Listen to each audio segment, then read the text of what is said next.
Welcome back to a very special episode of the Talk Freelance to Me podcast. I'm your host, Ashley Cisneros Mejia, and today we are celebrating our very first birthday. Yep, it's our anniversary, and we are reflecting on the last 12 months of starting this podcast, all of the lessons along the way, and all of the wonderful connections that we've made with you, the freelancers in our community. Thank you so much for tuning in, for listening to the podcast, and for connecting with us on social media.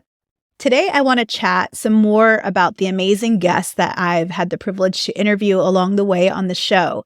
If you recall, I talked a little bit about some of these folks in our 2023 recap. And I'm excited today to highlight things that I've learned, key takeaways from some of these talented people in the past 12. So first up, I want to talk about Lauren Ward. She's one of the first folks that I interview early in the podcast journey. And she has an awesome Instagram called Write with Lauren. She is a personal finance writer, and she also does coaching too to help get started. We met on Instagram, and then later we even teamed up and did a recap of key takeaways from the ASJA summer conference. We have our notes still available from that journalism conference. So if you're interested in those, let me know. You can email me at ashley@talkfreelancetome.com and we can share our notes with you. I loved getting to talk with Lauren because when I met her, I did not realize that her husband is also a freelancer. He was actually a teacher. And Lauren started out, like a lot of us do, doing freelance on the side to generate some extra cash. In Lauren's case, she was freelancing to keep her skills up while she started to raise a family and have a couple kids. Before long, she realized what freelance allowed her to do and the opportunity.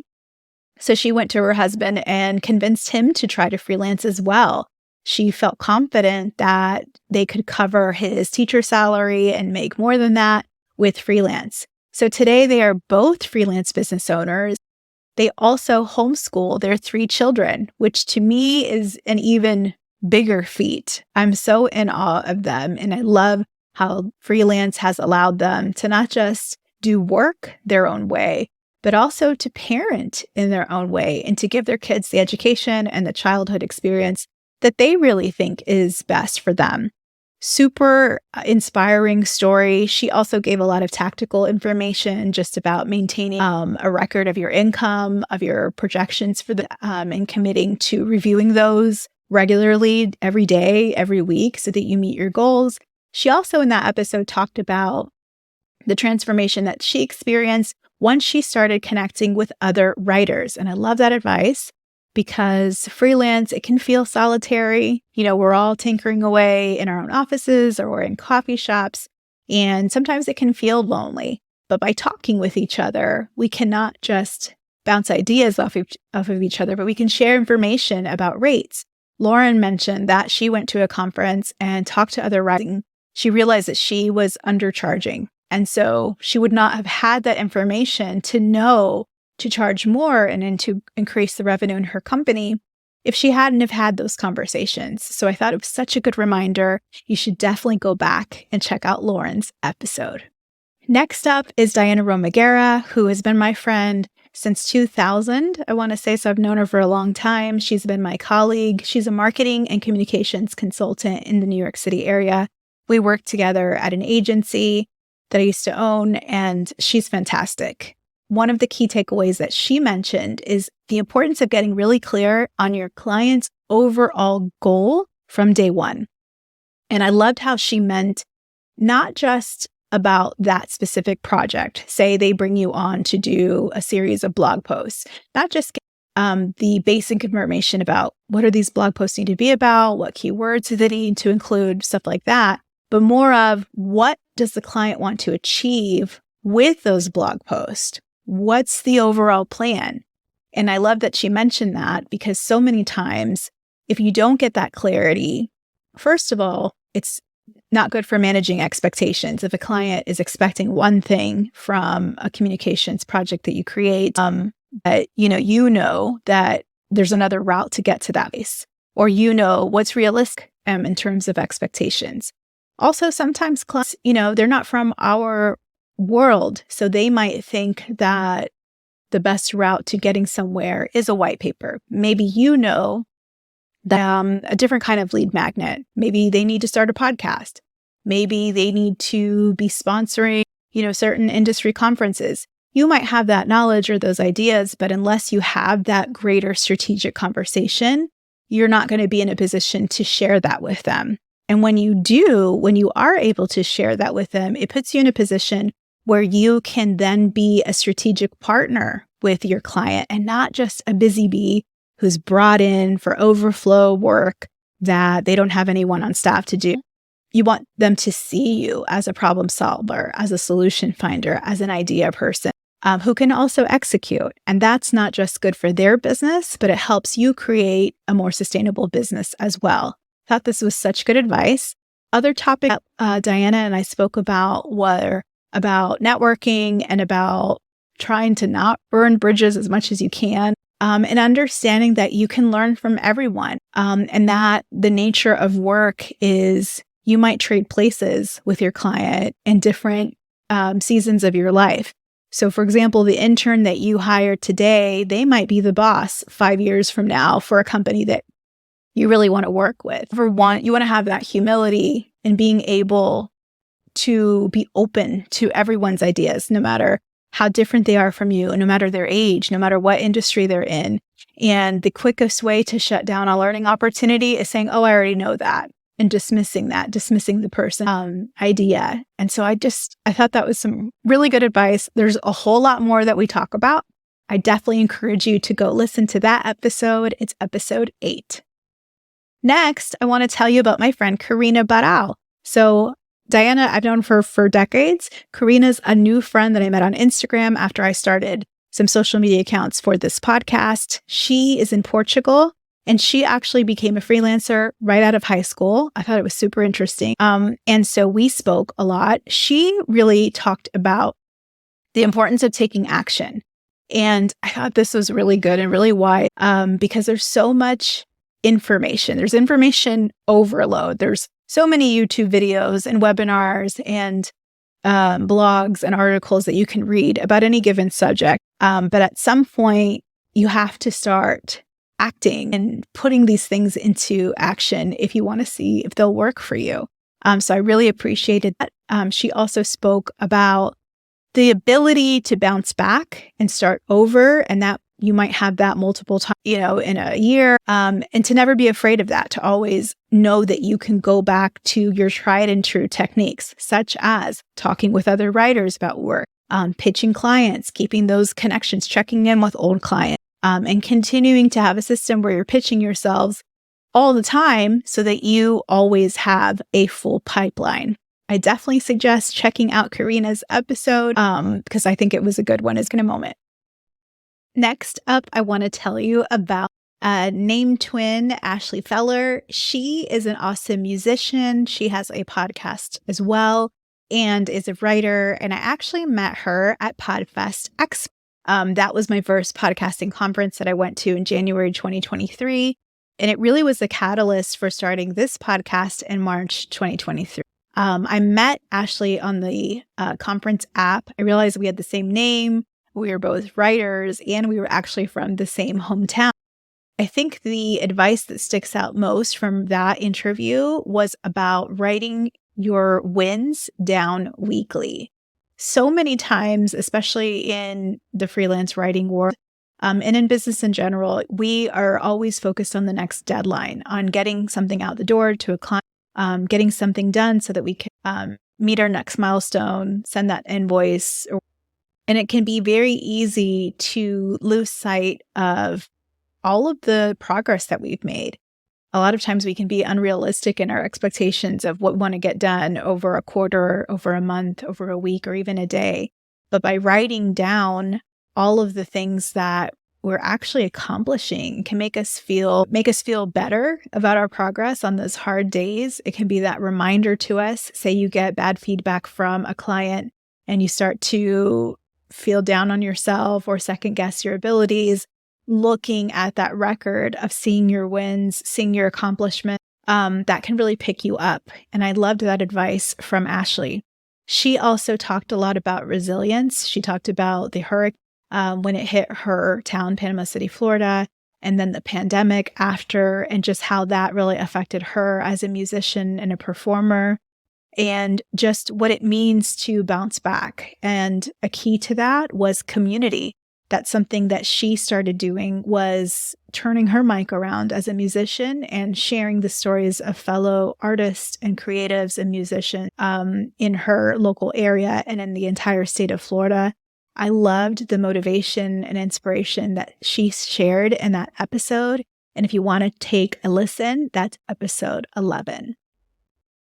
Next, I want to highlight my conversation with another amazing artist, this time a visual artist, Artysta LuLu, and she is incredible. She's super inspiring. She was going to start her MBA.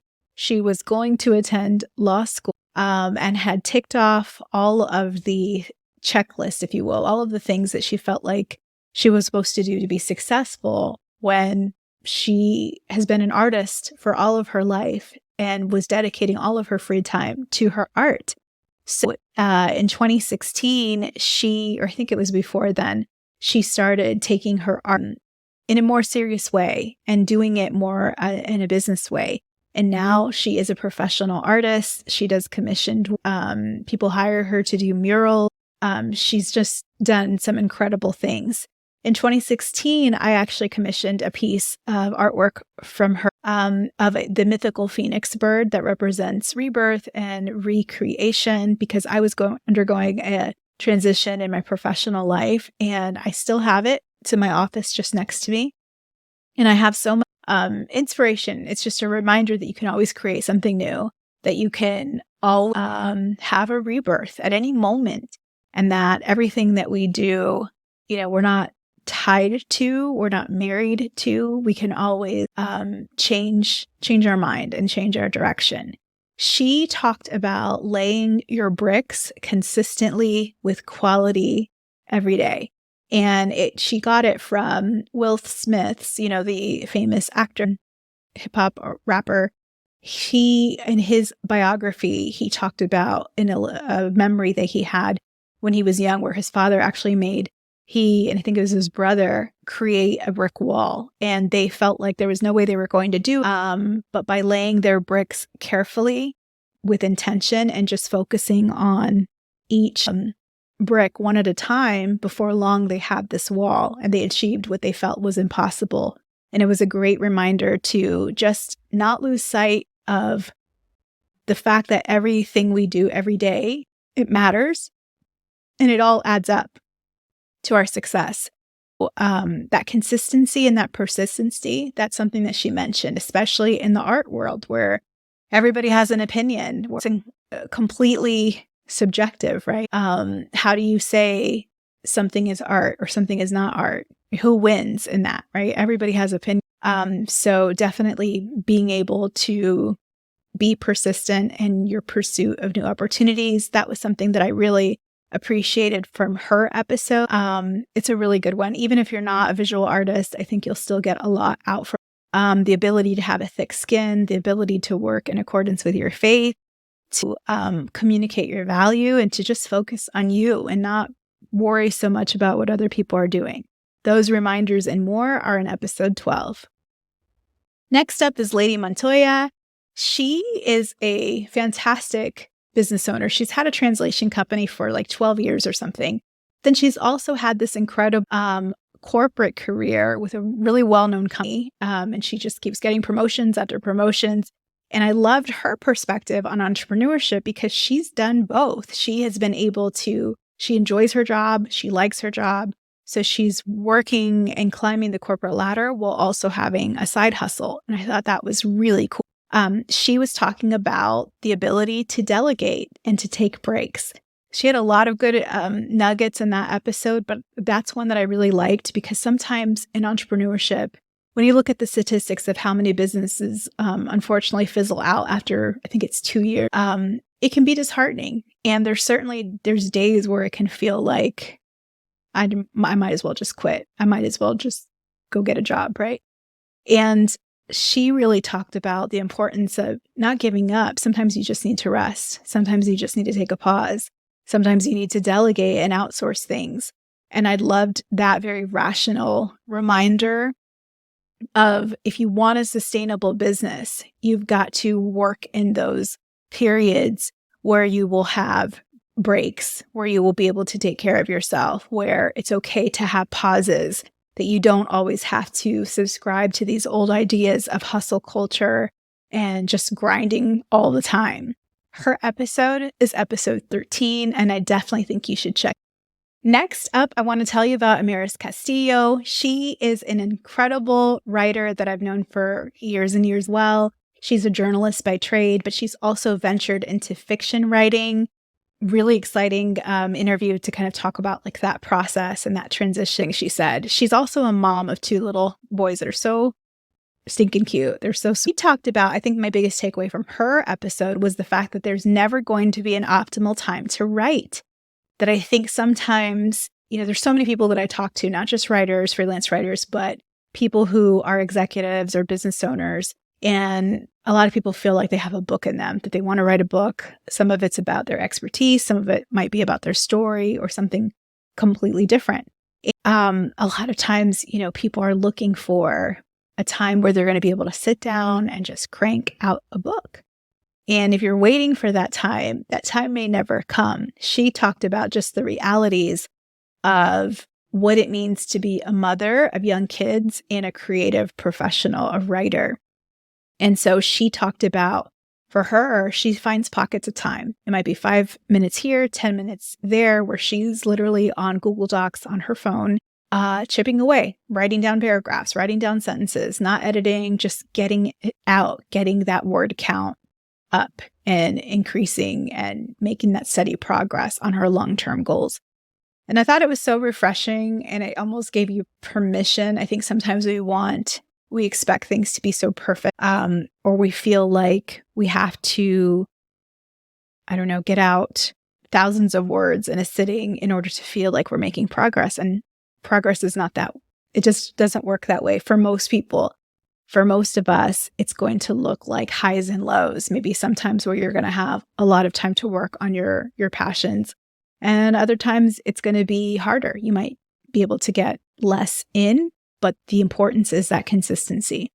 She also a lot about creativity. She talked about mentoring and just her ideas about fiction writing and about reconnecting with herself as a girl, pulling her experiences, her childhood experiences into her fiction writing. And I think you're really going to enjoy that conversation. And that is episode 14.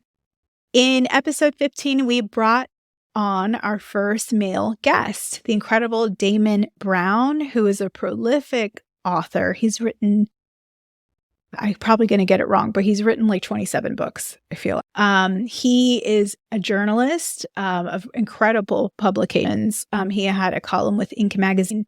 He's written for Playboy. He's written for so many publications. He also had a couple mobile apps, one of which he sold. Very cool speaker, and he also coaches solopreneurs. I heard him speak at the ASJA conference and just really loved his ideas about creativity, about AI and writing. And so he came onto our show for episode 15. The takeaway that I really appreciated from that conversation was being able to stretch your timeline.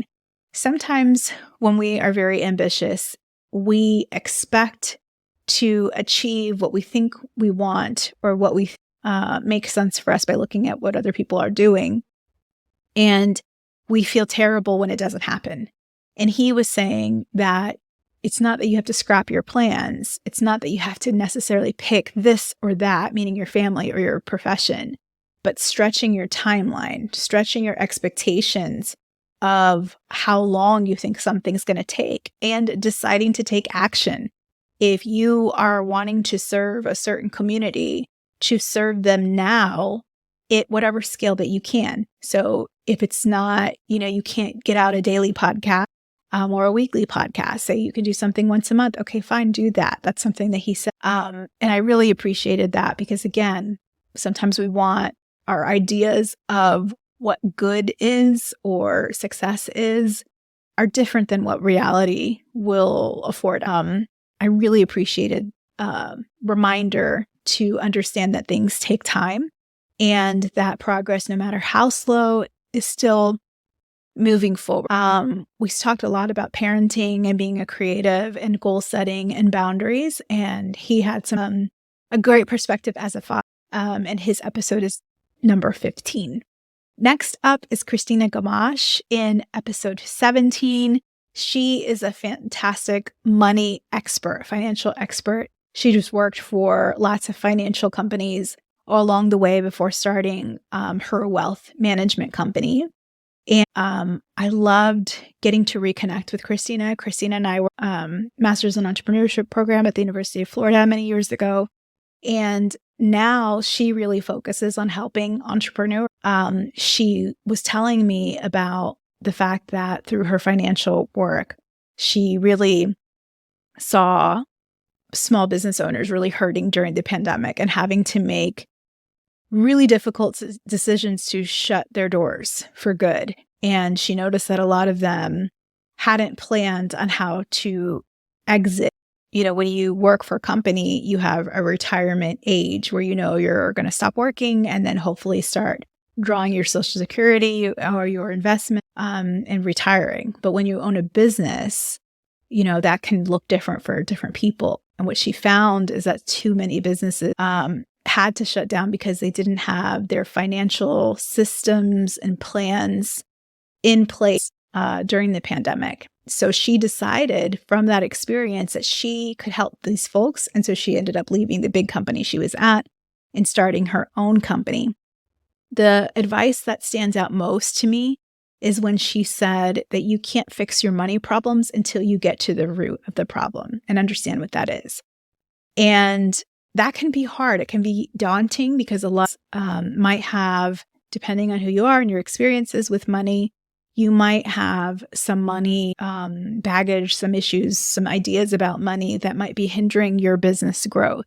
And she talked about the necessity of treating our business just like we would our own finances and having a budget for our business. And just like in our own finances, we're looking for ways to save money, reduce costs, to do the same, to be that same, have that same discipline when it comes to our business, and really looking at the numbers, paying attention to them. She encouraged everybody to do their financial burpees, as she put it, and to get comfortable with the numbers, to audit, to pull our bank account statements and our credit card statements for our business, and to really check everything and get a good understanding of where our money is going and what our profit margin is. This is an essential episode. So anybody who's listening will get something out of the money episode. It's episode 7. The next guest I want to chat with you about is Jessica Walrack from All Things Freelance Writing. She's an incredible personal finance reporter and journalist, and she also coaches people as well who want to be writers. We had a great time talking shop and comparing notes about our experiences. The takeaway that I remember most is the importance of vetting your clients. I think a lot of times in conversations about freelance, we talk about just getting clients, period. How do you get clients? How much do you charge, or how do you price certain projects? And all of that is essential. But I think one of the things we do miss is, are we being as selective with our clients as they are with us? And understanding that as business owners, we are peers. We are two businesses doing business. And that just because a client needs a service and is considering us doesn't necessarily mean they're the perfect client for us. She also talked about really targeting clients that are in a good position to invest in us, to pay attention to that if we want to start the relationship in a good way and have a sustainable business that we enjoy, it's important to vet our clients and make sure there's no red flags. I thought that was really good advice that I feel like we don't hear a lot in the freelance space. And it's not just about avoiding late payments or scope creep, but really aligning with clients that respect your work and share your value and appreciate what you're bringing to the table.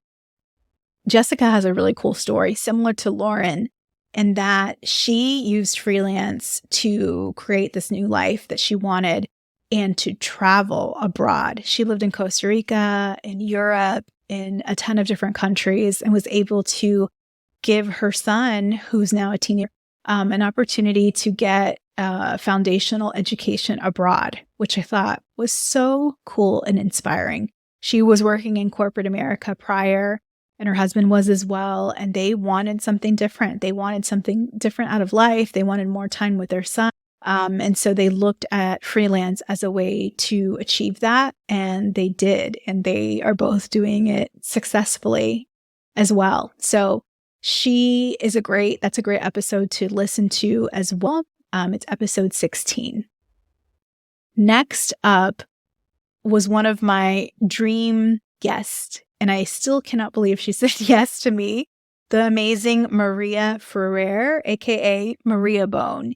She is a incredible businesswoman and social media influencer. I think when I last checked, she has something like 800,000 followers across her social media platforms, which is incredible. I found Maria in her videos. So she does videos about 90s nostalgia, 90s culture, music, and hip hop, and also these workplace videos talking about kind of workplace humor. She has this viral video where she has this character, Richard, and she's jamming out before a Zoom session with him and just code switching from herself and the music she enjoys, and then having to turn on her corporate speak and be professional. And it's so relatable and so funny. She has an amazing story. So she's been a businesswoman for, I think it was 15 years that she had her vocal business. So she's a vocal coach. She's an amazing songwriter and singer herself. And so she was teaching people who want to be singers for years. That was her main business. She's also done some things with fashion as well. And she nearly gave up social media before she became viral. And her friends encouraged her, to be herself and to experiment with social media. Well, she went viral. I discovered her in 2021, and is, just coming out of the pandemic, still a lot of us parents were still trying to figure out, how do we do life? How do we raise and there was a lot of uncertainty. And I feel like her videos just offered such a place of escape and humor and fun and lightheartedness. And it's beautiful. She has a podcast as well. I listened to her podcast, and it also inspired me for this podcast. I think the lesson that I got most from her was that authenticity wins every time, and that she had tried different things on social media and was kind of sick of it, and actually did take a break from social media in general. And then when she came back and just started making these silly videos about her love for music, for hip hop and R&B music from the 90s and early 2000s, that was what took her to a new dimension. It took her to an incredibly new level. And who would have thought, right? She just picked her passion and started communicating and sharing her joy. And lo and behold, that's what people are drawn to. She's done brand endorsements and brand sponsorships and partnerships now, and has continued to grow her in an incredible way.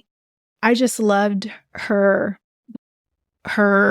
encouragement to be positive and to just stay true to yourself and to the power of a personal brand. I think a lot of people are going to learn a lot from her, because authenticity really attracts the right opportunities from the right people who appreciate what you uniquely have to offer.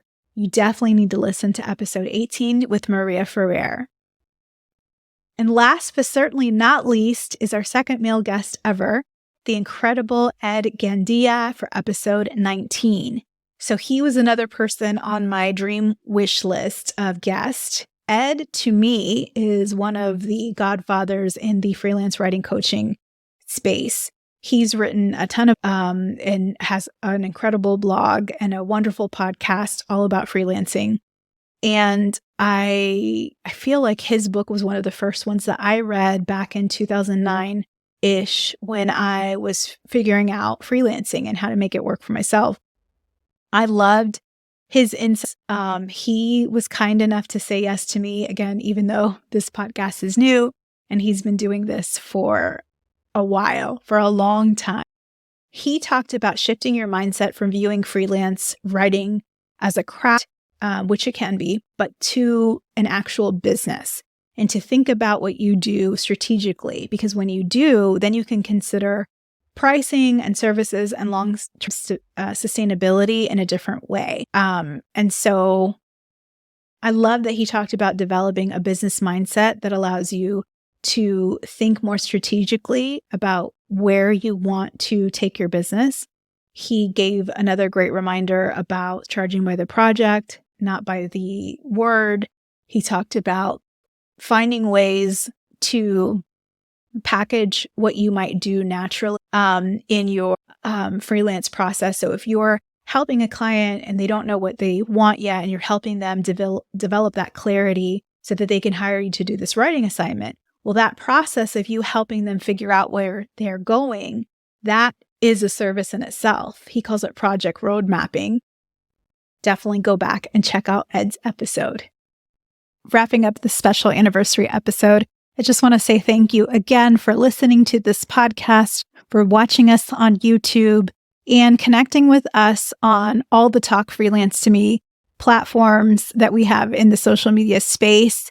I can't wait to see where we will go together. This is just the beginning.